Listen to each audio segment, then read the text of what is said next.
என்ன தைரியம் உலகத்தில் தொழாமல் இருப்பதற்கு நமக்கு? என்ன தைரியம்? இன்று மௌத்து வந்தால் வீணாக்கிய தொழுகைகள் எல்லாம் சக்கராத்தில் விளங்கும். வாங்கு சத்தம் காதுல கேக்குது, பள்ளியில செவிடன போல போறான். இப்ப போறார், இந்த பணம் தான் பெருசு, காசுதான் பெருசு, அல்லா பெருசு இல்ல, கடைதான் பெருசு, வாங்க சொல்லி முஅத்தின் தொழில் அது. அவர் சொல்லட்டுமே, ஏண்ட தொழில நாம் பார்க்கணுமே. எவ்வளவு உரிமை! அல்லாஹ் கூப்பிட்டு வராமல் இருப்பதற்கு உரிமையை நம்மிடம் தந்தது யார்? யார் சகோதரர்களே? இந்த ஜுமாவில் முடிவெடுங்கள். உங்களை நீங்களே ஏமாத்திக் கொள்ளாதீர்கள். ஒரு ரூபா காசு வராத உங்களோட கபருக்கு 1000 ஏக்கர் காணி இருக்கலாம். ஏழும் என்றால் அந்த ஏக்கர்ல ஒரு ஏக்கரை கபருக்கு கொண்டு போய் காட்டுங்க. நீங்க உண்மையான கோடீஸ்வரனா இருந்த உங்களோட மனைவிமாரிடம் 100 பவுன் தங்கம் இருக்கலாம். 7மாக இருந்தா 1 பவுன் தங்கத்தை கபர்ல வைக்க சொல்லி பாருங்க. வராது சகோதரர்களே. உலகத்தில் அல்லாஹ்வை சந்தோஷப்படுத்துங்கள்.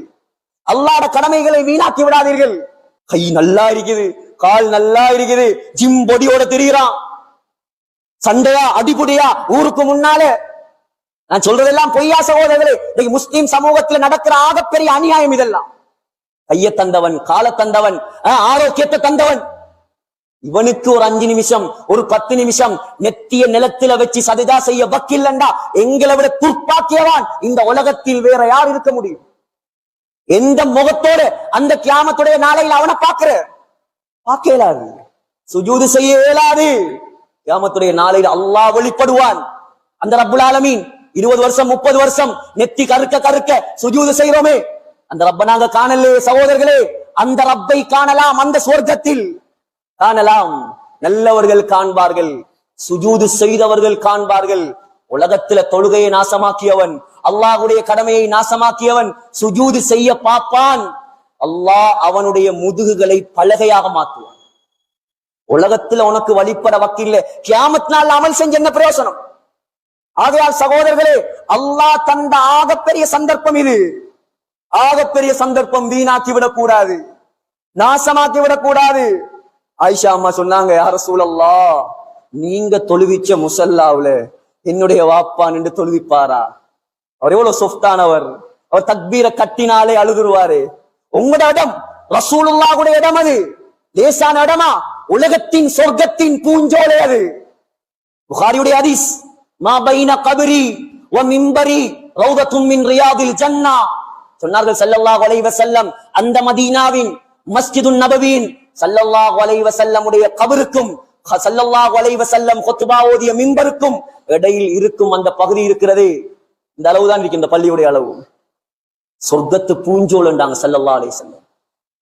புகாரியுடைய இன்டர்பிரிட்டேஷன் எழுதக்கூடிய, விரிவுரை எழுதக்கூடிய உலமாக்கள் எழுதுறாங்க, முஹத்திஸீன்கள், என்னுடைய கருத்தல்ல, மிக பெரும் ஹதீஸ் கலை வல்லுநர்கள் ஷரஹ் செய்றாங்க. அல்லாஹ் கியாமத்துடைய நாளையில உலகத்தை அழிக்கும் போது ஸல்லல்லாஹு அலைஹி வஸல்லம் உடைய ரௌதாவை தூக்கி அப்படியே சொர்க்கத்துல வச்சிருவான், அழிக்க மாட்டாங்க. ஹதீஸுக்கு விளக்கம், சுப்ஹானல்லாஹ், லேசான இடமா? யா ரசூலல்லாஹ், அந்த இடத்துல எந்த வாப்பா நின்று தொழுகை நடத்துவாரா நாயகமே?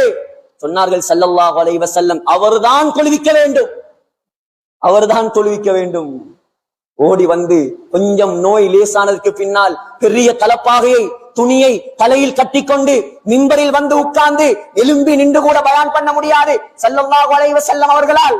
மிம்பரில் நின்று கொண்டு சொன்ன வார்த்தை என்ன தெரியுமா? இருந்து கொண்டு சொன்ன வார்த்தை, அஸ்ஸலாம் அஸ்ஸலா. ஏ முஸ்லிம் சமூகமே, 1400 வருடங்களுக்கு முன்னால வாழ்ந்த சஹாபாக்களுக்கு மட்டும் சொன்ன வார்த்தை அல்ல அது. அவங்கதான் தொழுகையை விட மாட்டாங்களே. ஸல்லல்லாஹு அலைஹி வஸல்லம் உடைய காலத்துல, சஹாபாக்கள் காலத்துல ஏழுமெண்டா எந்த வரலாறுலையாவது கொண்டு வந்து காட்டுங்கள். ஒரு தொழுகையை விட்ட முஸ்லிம் ஏழும்டா நீங்க காட்டுங்க, யாராவது காட்டுங்க ஏழுமெண்டா. அப்படி இருந்திருந்தா சஹாபாக்கள் கழுத்தை தரிச்சிருப்பான், தலபரந்திருக்கும், எந்த இடமும் கிடையாது அங்கே தொழுகையை விடுவதற்கு. சஹாபாக்கள் உயர்ந்த அந்தஸ்தை அடைந்ததே தொழுகையின் மூலமாக. தனி வரலாறு இருக்கிறது. தக்பீரை கட்டி கட்டி அவர்கள் தன்னுடைய தோட்டத்துக்கு மலையை இறக்கியவர்கள், தக்பீரை கட்டி கட்டி திருகை கையில் கல்லில் இருந்து மாவை எடுத்தவர்கள், தக்பீரை கட்டி அல்லாஹ்வுடைய சொர்க்கத்தை கண்ணால் கண்டவர்கள். தக்பீரை கட்டி பாஸ்போர்ட்டும் இல்லாம, விசாவும் இல்லாம, ஏர்போர்ட்டும் இல்லாம, பிளைட்டும் இல்லாம கம்மண்டலுவையில மதவாக்குளத்துல இருந்து கொண்டே கனடா வரைக்கும் போய் வார காலம். எவ்வளவு அழகான தொழுகைகள்! அல்லாஹ்வுடைய உதவி இறங்குமா? அல்லாஹ்வோட உதவி இறங்குமா? ஏன் தெரியுமா? தொழுகையில என்ன ஓதுறேன்னு அவருக்கே தெரியாது. தொழுகையில என்ன ஓதுறேன், ஃபாத்திஹாவோட அர்த்தம் என்ன, அத்தஹியாத்துடைய அர்த்தம் என்ன, ருக்குல என்ன அர்த்தம், சுஜூதுல என்ன அர்த்தம், ஒன்றுமே தெரியாது. அப்ப எப்படி தொழுகையில உள்ளச்சம் வரும்? படிக்க ரெடி இல்ல, தொழுகையுடைய கவனம் குறைவு. ஆகையால் சகோதரர்களே, லேசான வணக்கம் அல்ல தொழுகை. யாருக்கு தொழுகை இல்லையோ அவனுக்கு இஸ்லாத்தில் எந்த பங்கும் கிடையாது, எந்த பங்கும் கிடையாது. புலனறுவையில ஒரு ஊர்ல ஒரு மையவாடியை கட்டி வச்சிருக்கிறாங்க. தொழாதாக்களை இங்கதான் நடக்குது. பயத்திலேயாவது தொழுவாங்க. யாராவது விரும்புவானா? தொழாதவனுக்கு வேற மையவாடி யாராவது விரும்புவானா? இது அவர்களுடைய சட்டம் அல்ல, இது இஸ்லாமிய ஷரியா சட்டம். இஸ்லாமிய நாடாக இது இருந்தால் தொழாத ஆக்கள் எல்லாம் இன்றைக்கு முன்சப்ல இருப்பாங்க பள்ளிவாசல். இஸ்லாமிய சட்டம் நிறைவேற்றப்படும் நாடாக இருந்தால், இஸ்லாமிய நாடெல்லாம் இப்ப தலைகீழ் நாடு, அது வேற. இஸ்லாமிய சட்டம் நிறைவேற்றப்படும் முஸ்லிம் நாடாக இருந்தால் ஒன்று அவர் மையத்தாக இருக்கணும், இல்லாட்டி அவர் பள்ளியில் இருக்கும். ரெண்டுதான். ஒன்று மையத்தாக, இல்லாட்டி மஸ்ஜிதுல வந்து சுஜூது செய்யும். இதுதான் தொழுகை. இது லேசில்ல.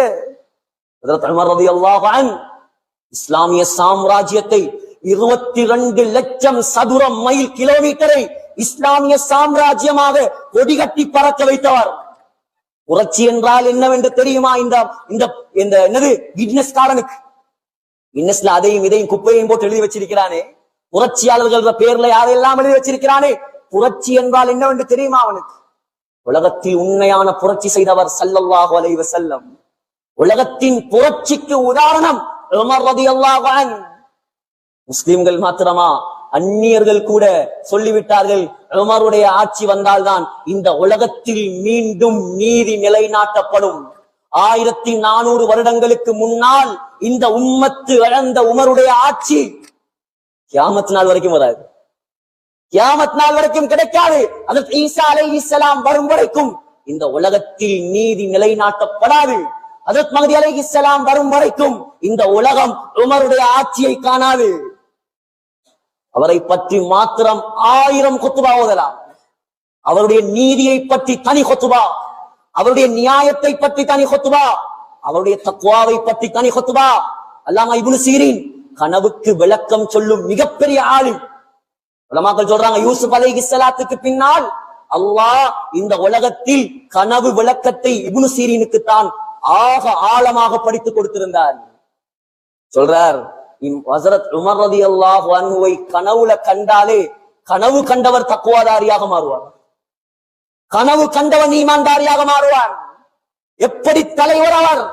மஸ்ஜிது நபவியில் சுபகு தொழுகையில் முதலாவது ரக்காத்தை முடித்துவிட்டு 2வது ரக்காத்தில் எழும்பி நின்று கொண்டு ஓதி கொண்டிருக்கிறார் ஹஜ்ரத் உமர் ரலியல்லாஹு அன்ஹு. வெளிச்சம், லைட்டுகள், போக்கஸ் பல்புகள் இல்லாத காலம், ஈமானுடைய வெளிச்சம் மாத்திரம் இருந்த காலம். ஹஜ்ரத் முகீரத் இப்னு ஷுஅபா ரலியல்லாஹு அன்ஹுடைய அடிமை, முகீரத் இப்னு ஷுஅபாவுடைய அடிமை அபூ லுஆ ஃபைரோஸ் என்பவன் என்ன செய்தான்? ஒரு கத்தியை வைத்திருந்தான். எவ்வளவு பயங்கரமான கத்தி என்றால், 2 பக்கமும் கூராக்கப்பட்டு நடுவில் புடி போடப்பட்ட கத்தி. அந்த கத்திக்கு அரபியில் பெயர் ஹஞ்சர். ஹஞ்சர் என்ற கத்தி. சகோதரர்களே, அந்த கத்தியில நஞ்சை பூசி வைத்திருந்தார் ஹஜ்ரத் உமர். சுப்ஹானல்லாஹ். சொல்லும் பொழுதே இந்த உலகத்துக்கு ஏற்பட்ட பேரிழப்பது, உலகம் காணாத இழப்பு அது. நபி அலைஹிஸ்ஸலாத்துக்கு பின்னால் ஸல்லல்லாஹு அலைஹி வஸல்லம் உடைய அருமை கலீஃபா தக்பீரை கட்டி தொழுவித்துக் கொண்டிருக்கிறார். 2வது ரக்காத்தில் குத்தினான். ஓடி வந்து உமர் ரலியல்லாஹு அன்ஹுவை 3 குத்து குத்தினான். குடல் அறுபட்டு ரத்தம் ஓடிக்கொண்டே இருக்கிறது. ஹஜ்ரத் உமர் ரலியல்லாஹு அன்ஹு அப்படியே தொழுகையிலேயே மயங்கி விழுந்து விட்டார்கள். ஹஜ்ரத் உமரோடு சேர்த்து 12 சஹாபாக்களை குத்தினான், பிடிக்க வந்தவர்கள். அதுல கிட்டத்தட்ட 6 பேர் அந்த இடத்திலேயே மௌத். கடைசியாக சஹாபாக்கள் பள்ளிவாசல்ல இருந்த ஒரு சாக்கை போட்டு அவனை பிடித்தார்கள். தன்னைத்தானே குத்தி கொண்டு செத்து விட்டான் அந்த ஷியா. சகோதரர்களே, உமர் ரலியல்லாஹு அன்ஹுடைய ரத்தம் மஸ்ஜிது நபவி எல்லாம் ஓடுகிறது. ஹஜ்ரத் உமரை, அந்த ஒப்பற்ற கலீஃபாவை, உலகத்தில் நீதியை நிலைநாட்டியவரை சஹாபாக்கள் சுமந்து கொண்டு போய் வீட்டில் வைக்கிறார்கள். முழிப்பு வந்த உடனே முதலாவது கேட்ட கேள்வி, நமக்கு முழிப்பு வந்தா இந்த காணி, இந்த கார், இந்த மனைவி, இந்த 100 பவுன் நகை, இந்த கட்டில கீழே இவ்வளவு இருக்குது, இந்த பேங்க்ல இவ்வளவு அக்கவுண்ட்ல இருக்குது, இதெல்லாம் கெடுத்து இவங்களுக்கு கொடுத்துருங்க. அவர் பேங்க்ல 1 ரூபாவும் இல்லை. அவர் ஜனாதிபதி தான். உலகத்தையே கட்டியாண்டவர் தான். ஆனால் பைத்துல் மால்ல கூட ஒரு ரூபா சுரண்டியது கிடையாது. கொண்டு வந்து காட்டுக பாப்போம் மேலுமெண்டா இப்படி ஒரு ஜனாதிபதி இருக்கவும் முடியாது, இருக்கவும் மாட்டாங்க. சகோதரர்களே, முதலாவது கண்ணை திறந்து கேட்ட கேள்வி அஸ்ஸல்லைது. மயக்கத்திலிருந்து முழிப்பு வந்தவுடனே, ஏ முஸ்லிம்களே, எனக்கும் உங்களுக்குமான பாடம். சின்ன சின்ன காரணங்களுக்காக தொழுகைக்கு சாக்கு போக்கு சொல்லக்கூடிய நமக்கு இருக்கும் மிகப்பெரிய பாடம் அந்த கலீஃபாவுடைய வாழ்க்கை வரலாற்றில். முதலாவது கேட்ட கேள்வி அஸ்ஸல்லைது, நான் தொழுது முடித்து விட்டேனா? என் தொலைப்போக்குல தானே குத்தினது, கல்புல இருந்ததான், நான் தொழுது முடித்து வைத்தேனா? சஹாபாக்கள் சொன்னாங்க, இல்ல அமீருல் முஃமினீன், ஜனாதிபதியே, பக்கியத் அலைக ரக்அத்துன், ஒரு ரக்காத்து தான் நீங்க பூர்த்தியாக தொழுதீங்க, இரண்டாவது ரக்காத்துல உங்களை அந்த பாவி குத்திட்டாங்க, மயங்கிட்டீங்க. அப்படியா? இன்னைக்கு புத்துவத்துல உட்கார்றது ஒரு ஃபேஷனா போயிட்டு இப்ப நோயாளிகள் இருக்கிறாங்க, தங்கடம் உள்ளவங்க இருக்கிறாங்க, முறையாக இருக்கிறாங்க. நான் அவங்கள குறை சொல்லல, யாரும் மனம் வந்துடுவானா? முறையாக நோய் இருந்தா உலமாக்கள்கிட்ட மார்க்க சட்டத்தை கேட்டு அதை புத்துவத்துல உட்காரலாம், பிரச்சனை. ஆனா இன்னைக்கு சும்மா திடீரவங்க ரோட்ல எல்லாம் நல்லா போறாங்க, நல்ல காய்கள் ஆரோக்கியத்துல இருக்கிறாங்க, இங்க வந்தா புத்துவத்துல உட்கார்ந்துடுறாங்க. இந்தோனேஷியால ஒரு பள்ளியில ஒரு புத்துவம் காட்டல அவங்களால. இந்தோனேஷியா போய் பாருங்க, உலகத்துல அதிகமாக முஸ்லிம்கள் வாழக்கூடிய ஊர் நாடு, கோடிக்கணக்கான முஸ்லிம்கள். ஒரு மதரசா இருக்குது டாக்காவில நினைக்கிறேன், அந்த மதரசால மாத்திரம் 25,000 மாணவர்கள் ஓடுறாங்க. 25,000 மாணவர்கள். ஒரு பள்ளிவாசல்ல 2 தராவி ஜமாத் நடக்குது. அதுல ஒரு ஜமாத்துல ஒரு நாளைக்கு ஒரு குர்ஆன் ஓதப்படுது, அடுத்த ஜமாத்துல ஒரு நாளைக்கு 3 ஜுஸ் ஓதப்படுது, ஒரு தராவியில ஒரு குர்ஆன். ஆச்சரியம் சகோதரர்களே. இங்க என்னண்டா, எல்லா இடத்திலையும் புத்துவங்கள் கூடிட்டு, முறையாக நோய் இருந்தால் உலமாக்கள் அணுகி சட்டத்தை கேட்டு உட்காரலாம், அல்லாஹ் தொழுகையை கபூல் செய்வான். அது இல்லாம யாருக்கெல்லாம் நிக்கிறதுக்கு சக்தி இருந்து ஃபர்லான தொழுகையில உட்கார்ந்து தக்பீர் கட்டுவீர்களோ உங்களோட தொழுகை ஏற்றுக்கொள்ளப்படாது. நிக்கிறதுக்கு சக்தி இருக்குது, நின்றுதான் ஒரு தக்பீர் கட்டணும். ஃபர்லான தொழுகையில உட்கார்ந்து தக்பீர் கட்ட இயலாது. சுஜூது செய்யலாம், சிலருக்கு நிக்க இயலாது, சுஜூது செய்யலாம். அப்படி இருந்தா அவர் உட்கார்ந்து தொழுதுட்டு சுஜூதுக்கு அவர் கீழே போகணும், சுஜூதுக்கு அவர் கீழே போகணும், இல்லாட்டி அந்த தொழுகை ஏற்றுக்கொள்ளப்படாது. 1000 சட்டம் இருக்குது உட்கார்ந்து தொழுகிறது. அஸ்ஸலா அலல் குர்சி, உலமாக்கள் நிறைந்து வழிகிறாங்க, பிடிச்சு படுங்க விஷயம். அதாவது உமர் ரலியல்லாஹு அன்ஹு கொடல் அறுபட்டு, மூட்டு வருத்தம், கால் வருத்தம், கை வருத்தம் எல்லாம் இல்ல, கொடல் அறுபட்டு ரத்தம் ஆறாக ஓடுது. நான் தொழலையா, ஒரு ரக்கா தொழணுமா, எலும்பி நின்று தக்பீர் கட்டினார். வரலாறுல ஏதாவது மாற்றம் இருந்தால் நான் பொறுப்பு. சகோதரர்களே, எலும்பி நின்று தக்பீர் கட்டினான். உலகத்துல உள்ள அவ்வளவு வரலாற்று ஆசிரியர்கள் இமாம்களுடைய கிதாபுகளை அடுக்கிக் கொண்டே போகலாம். அதற்கு உமரை பற்றி எத்தனையோ தனி கிதாபுகள், நம்பகத்தகுந்த உலமாக்கள், இமாம் தகபி சீரு அலாமின் நுபலா, இமாம் தபரி தாரீഖு தபரி, இமாம் இப்னு அசாக்கிர் தாரீഖு மதீனத்தி திமஷ்க், அல்லாமா ஹதீப் அல்-பக்தாதி தாரீഖுல் பக்தாத், அல்லாமா இப்னு அசீர் அத்-தாமில் ஃபி தாரீഖ். விரட்டி பாருங்கள், 1000 வரலாறு உமர் ரலியல்லாஹு அன்ஹு. சகோதரர்களே, ஏண்டா வீடியோவும் போகுது, நாளைக்கு எங்கடா ஒரு குறையை பிடிக்கலாம்னு ஒரு கூட்டம் வரும். ஆதாரத்தோட சொல்லிட்டா நாங்க தப்பி சொன்னாலே புகாரில வார ஹதீஸையே நம்பாத காலம். அவருக்கு புத்திக்கு பட்டா தான் நம்புவாராம். சொர்க்கத்தை நீ நம்பப்படாது, நரகத்தை நீ நம்பப்படாது. புத்திக்கு படுவது இல்லையா, மூசா அலைஹிஸ்ஸலாம் அடிச்சது மலக்குல் மௌத்துக்கு புத்திக்கு படுவது இல்லையா, அப்ப புகாரில போய் இருக்குது. எவ்வளவு பயங்கரமான காலம் பாருங்க. பயந்து வாழணும்னாங்க. அதை உமர் ரலியல்லாஹு அன்ஹு எழும்பி நின்று தக்பீர் கட்டினார், மயங்கி கீழே விழுந்தார். உட்கார்ந்து தொழலாம், அனுமதி இருக்குது, தாராளமா படித்துக் கொண்டே தொழலாம். ஏன், சக்கராத்துடைய வருத்தம், குடல் அறுபட்டு டாக்டர்மார் வந்து மருந்து கொடுத்தாங்க, வயிறு கிளிபட்டு பௌத்தால அப்படியே மருந்து வெளியே வருது. இப்படி யாராவது நம்ம வருத்தத்தை கண்டிக்குமா? அழகா தொழலாம் படுத்துக்கொண்டு. இல்லை இல்லை, எலும்பி தொழுதார். 2வது தரம் வாங்கினார், 3வது தரம் வாங்கினார், 4வது தரம் நின்று கஷ்டப்பட்டு கண்ணீர் வடிய ரத்தம் வடிய தொழுது முடித்து விட்டு சொன்னார், அல்ஹம்துலில்லாஹ், அல்லாஹ்வுக்கே எல்லா புகழும், அல்லதி அஆனனி அலா ஸலாத்தி, எனக்கு தொழுறதுக்கு உதவி செஞ்சானே. சுப்ஹானல்லாஹ். என்ன தொழுகை சகோதரர்களே, நம்முடைய தொழுகை எல்லாம் சிந்தித்து பாருங்கள். மயக்கத்திலே இருப்பார், சக்கராத் வருத்தத்தில் இருப்பார், பாங்கு சத்தம் கேட்டால் முழிப்போர். ரலியல்லாஹு சொல்லுவார், லா ஹவ்வ ஃபில் இஸ்லாம் லிமன் தரக ஸலா, யார் தொழுகையை விட்டானோ அவனுக்கு இஸ்லாத்துல எந்த பங்கும் இல்லை, நான் தொழணும். எலும்பி தொழுவார். இன்னைக்கு நோயாளியா படுத்து நல்லா சிரிச்சிட்டு இருப்பார், பாங்கு சத்தம் கேட்டா கண்ண முடியும், தொழுறதுக்கு மாச்சல். சகோதரர்களே, பயங்கரமான விஷயம் தொழுகை. யாரும் விளையாடாதீர்கள். இந்த ஜும்ஆவில் முடிவெடுங்கள். எவ்வளவு கை சேதம், எத்தனையோ பேர் நம்முடைய சமுதாயத்தில் 15 வருஷமா 20 வருஷமா ஜும்மா மட்டும்தான். ஜும்மா மாத்திரம் 15 வருஷம். சுப்ஹானல்லாஹ். ஒவ்வொரு தொழுகைக்கும் எவ்வளவு பதில் சொல்லும். புகாரியில் வரக்கூடிய ஒரு ரிவாயத்தை சொல்லி என்னுடைய குத்பாவை நான் முடிக்க போகிறேன். சகோதரர்களே, உதாரணமாக வைத்துக் கொள்ளுங்கள். உதாரணம் சொன்னா தான் உம்மத்துக்கு அழகா விளங்கும். அல்லாஹ்வுடைய ரசூலுடைய சுன்னத்தை. ஒருத்தருக்கு 4 கடை இருக்குது புத்தள டவுன்ல. கொழும்புல 4 ஊடி இருக்குது. 4 மனைவிண்டுமைங்களே, அழகான குழந்தைகள், 4 லக்ஷரி வெஹிக்கிள் எல்லாம் இருக்குது. எல்லா வசதி வாய்ப்பு ஒரு குறைவு. ஒரு நாள் வெளிநாட்டுக்கு போனார். இது உதாரணத்துக்குள்ள போயிடாதீங்க. ஒரு நாள் வெளிநாட்டுக்கு போனார்.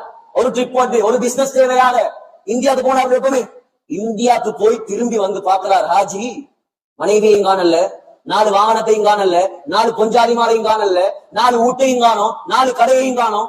ஒரு எர்த்குவேக், சின்ன ஒரு பூகம்பம் தான், எல்லாம் அழிஞ்சு போயிடுச்சு. இவன் யோசிப்பான். ஹாஜி என்ன யோசிப்பாரு? நான் மட்டும் ஏன் தப்பினேன்? நானும் மௌத்தாகி இருக்கலாமே. ஏன் ஒன்றுமே இல்லை. கோடீஸ்வரனாக இருந்தவர், பில்லியனராக இருந்தவர், இப்ப ஓட்டாண்டியா மாறிட்டார். குடும்பமும் இல்ல, சொத்தும் இல்ல, செல்வமும் இல்ல, எல்லாம் போயிடுச்சு. வேற என்ன நினைப்பார்? நானும் அழிஞ்சு போயிருந்தா நல்லா இருக்குமே. ஸல்லல்லாஹு அலைஹி வஸல்லம் சொன்னாங்க, புகாரில வருது, மன் ஃபாத்தத்ஹு ஸலாத்துல் அஸ்ரி ஃபகஅன்னமா புத்திர அஹ்லுஹு வ மாலுஹு. யார் ஒருவருக்கு ஒரு அசர் தொழுகை தொழ கிடைக்கலையோ, ஒரு அசர் தொழுகை இன்னைக்கு பார்க்கணும். இந்த ஊர்ல இந்த பள்ளி வாசல் நிலைமை இன்ஷா அல்லாஹ் மாறும். இதுக்குதான் கத்துறது கொத்துவாகுறது. எவ்வளவு தூரத்துல இருந்து எடுப்பிச்சிருக்கிறான், எவ்வளவு சிரமத்துக்கு மத்தியில வந்திருக்குது, எவ்வளவு சிரமத்துக்கு மத்தியில ஹஜ்ரத்மார்கள் முயற்சி செஞ்சு, நிர்வாகம் முயற்சி செஞ்சு. என்னத்துக்கு? நம்முடைய ஊர்ல யாராவது வந்து எதையாவது பேசி மக்களை அல்லாஹ்வோட தொடர்பாக்கணும், பேருக்கும் புகழுக்கும் அல்ல. அதுக்கு தான் சும்மா மிம்பர்ல இருக்கு கம்ப்யூட்டரையும் சயின்ஸையும் பேசுறது அல்ல, சும்மா நவீனம் பேசுறது அல்ல. ஜுமாவுடைய நோக்கமே மக்கள் அல்லாஹ்வோட தொடர்பாகும். கம்ப்யூட்டரும் சயின்ஸும் பேசுறதுக்கு வேற இடங்கள் இருக்கு. இது அல்லாஹ்வுடைய ரசூலுடைய அமானிதமான இடம். அமானிதம் பேசக்கூடியவர்கள் தான் மிம்பர்கள்லயும் வரும். உங்களோட கொள்கைகளை, உங்களோட ஊருடைய கட்டுப்பாடுகளை ஒரு நாளும் விட்டுக் கொடுத்து விடாதீர்கள். உங்களோட ஊருடைய சிறப்பு எல்லாரும் சொன்னாங்க, ஒரு அசர் தொழுகை யாருக்காவது வேண்டும் என்று தப்பி போனால் அவன் குடும்பமும் சொத்தும் அழிஞ்சி நாசமாகுவதை விட பயங்கரமான ஒரு அசர் தொழுகை. நபியுடைய வார்த்தை. யோசிச்சு பாரு, எத்தனை அசருங்க, எத்தனை லுகரு, எத்தனை சுபகு. சிலாக்கள் சுபக கண்ணால கண்டதே கிடையாது. எலும்புறதே 10 மணிக்கு, நல்லா படுபடுன்னு படுத்து எலும்புறது 10 மணிக்கு கடைக்கு போறது. வாழ்க்கையில சுபகுகள் நீக்க மாட்டார். ட்ரிப் போறதாக இருந்தா 4 மணிக்கு எழுப்பிட்டு உமாவை பாப்பா எழுப்பாட்டான். ஓனும் நோரலியாக்கு வாங்க. உனக்கு நோரலியா விட அல்லாஹ் கேவலமா? 4 மணிக்கு 5 மணிக்கு டீ கடையில போய் உட்கார்றியே, உண்ட டீ கடையை விட, அதுல திங்கிற பாலாப்பத்தை விட அல்லாஹ்வுடைய பள்ளி வாசல் கேவலமா? அல்லாஹ் அவ்வளவு மட்டமா உண்ட பார்வையில உன்னை படைத்து பரிபாலித்து பராமரித்து இரட்சித்து பாதுகாத்து போஷித்து கையை தந்து காலை தந்து பிள்ளைய தந்து சொத்தை தந்து செல்வத்தை தந்து எல்லாத்தையும் தந்து அந்த ரப்புல் ஆலமீனுக்கு ஒரு 5 நிமிஷம் 10 நிமிஷம் சுஜூது செய்ய வக்கில்லாட்டி நம்மளை போல நன்றி கெட்ட வந்த உலகத்துல யார் இருப்பான் சகோதரர்கள்? ஆகையால் உங்களுடைய ஊர் மாஷா அல்லாஹ் மதவாக்குளம் என்றால் இலங்கைக்கே தெரியும். ஒரு கட்டுப்பாடு, ஒரு ஒழுக்கம், ஒரு கட்டுக்கோப்பு. ஆனால் சகோதரர்களே, என்ன இது கோபத்திலேயோ விரோதத்திலேயோ பேசுறதில்லை. முதலாக இந்த மிம்பரில் கால் வைத்திருக்கிறேன் நான். உங்களோட ஊர்ல எப்படி இந்த ஆயிரக்கணக்கான மக்கள் இந்த பள்ளிவாசல்ல ஹுத்பால ஒன்றாக வந்திருக்கிறீங்களோ, இதே போல எல்லாரும் ஒன்றாக ஜன்னத்துல் ஃபிர்தௌஸ் இருக்கணும். இதான் நோக்கம், வேற ஒன்றும் இல்லை. இதான் நோக்கம். இதுக்குதான் கத்துறது, இதுக்குதான் பயம் காட்டுறது. சகோதரர்களே, சொர்க்கத்துல ஒன்றாக இருந்தனும். நம்மளோட இங்க இருக்கிற யாருமே தவறி கூட நரகம் போயிடக்கூடாது. அதுக்கு முயற்சி செய்யுங்க. ஊரை மாத்துங்க சகோதரர்களே. அல்லாஹ்வோட தொடர்பாக்குங்க. உலமாக்கள் கடமை மாத்திரம் அல்ல, நிர்வாகிகள் கடமை மாத்திரம் அல்ல, முழு ஊரும் பொறுப்பு. நம்முடைய ஊரை சொர்க்கவாசியாக மாற்றுவது, தொழுகையாளியாக மாற்றுவது, அல்லாஹ்வோடு தொடர்பாக்குவது, அல்லாஹ்வோட உதவியை இறக்குவது. சகோதரர்களே, இன்ஷா அல்லாஹ் இந்த விஷயத்துல முயற்சி செய்யுங்க. அதுக்கு பின்னால பாருங்க உங்களோட ஊருடைய தலையெழுத்து அல்லாஹ் எப்படி மாத்துறாங்க. எனவே எல்லாம் வல்ல அல்லாஹ் நம் அனைவரையும் பொருந்திக் கொள்வானாக. யா அல்லாஹ் நம்முடைய பாவங்களை மன்னிப்பாயாக. யா அல்லாஹ் நம்முடைய குற்றங்களை மன்னிப்பாயாக. இந்த ஊரை பொருந்திக் கொள்வாயாக. இந்த ஊர்ல உள்ள மதரசாவை பொருந்திக் கொள்வாயா. மதரசாவில் ஓதக்கூடிய மாணவர்கள் எல்லாரையும் பொருந்திக் கொள்வாயா. யா அல்லாஹ் சிறப்பான கண்ணியமான உயர்ந்த உலமாக்களாக முழு உம்மத்துக்கும் உண்ட மார்க்கத்தை கொண்டு போகக்கூடிய உலமாக்களாக இந்த மாணவர்களை கபூல் செய்வாயா. உனக்கு பொருத்தமான முறையில கியாமத் நாள் வரைக்கும் இந்த மதரசாவை நடத்தாக்குவாயா. பள்ளிவாசல்களை கபூல் செய்வாயாக. 100% தொழுகையாளி உள்ள பள்ளியாக யா அல்லாஹ் இந்த ஜுமா பள்ளியை நீ கபூல் செய்வாயாக. ஊரில் உள்ள எல்லா மக்களையும் தொழுகையாளியா கபூல் செய்வாயாக. யா அல்லாஹ் பெரும் பாவங்களை விட்டு இந்த ஊரை பாதுகாப்பாயாக. உனக்கு வெறுப்பான மக்களை விட்டு இந்த ஊரை பாதுகாப்பாயாக. யா அல்லாஹ் ரஹ்மானே, கிருபையுள்ளவனே, சங்கையாளனே, யா அல்லாஹ் ஹஜ்ஜுடைய காலம் யா அல்லாஹ். யா அல்லாஹ் இந்த ஊர்ல உள்ள எல்லாருக்கும் ஹஜ்ஜுடைய பாக்கியத்தை கொடுப்பாயா. ஹஜ் செய்யாமல் உம்ரா செய்யாமல் இந்த ஊர்ல யாருக்கும் மௌத்த கொடுத்துறாத யா அல்லாஹ். எல்லாருக்கும் இந்த பைத்துல்லாஹ்வை கண்கூடாக கண்டு கண்ணீர் வடிக்கும் பாக்கியத்தை கொடுப்பாயா. இரக்கமுள்ளவனே யா அல்லாஹ். உலகத்தில் எவ்வளவு காலம் வாழ்ந்தாலும் ஒரு கடைசி நாள் இருக்கிறது யா அல்லாஹ். அந்த கடைசி நாள் அது எப்பொழுது வரும், எங்கே வரும், எந்த நிலைமையில் வரும் எங்களுக்கு தெரியாது யா அல்லாஹ், உனக்கு மட்டும்தான் தெரியும் யா அல்லாஹ். அந்த கடைசி நாளை யா அல்லாஹ் மதீனா முனவ்வராவில் மஸ்ஜிதுன் நபவியில் ரௌதா ஷரீஃபில் சுஜூதுடைய நிலைமையில் சொர்க்கத்தை கண்ணால கண்டவர்களாக லா இலாஹ இல்லல்லாஹ் முஹம்மது ரசூலுல்லாஹ் என்ற கலிமா சொன்னவர்களாக யா அல்லாஹ் எங்களை மௌத்தாக்கிடு யா அல்லாஹ். எங்களுடைய துஆக்களை கபூல் செய்வாயாக. ஆமீன் ஆமீன் யா ரப்பல் ஆலமீன். வா ஆகிரு தஅவானா அல்ஹம்துலில்லாஹ்.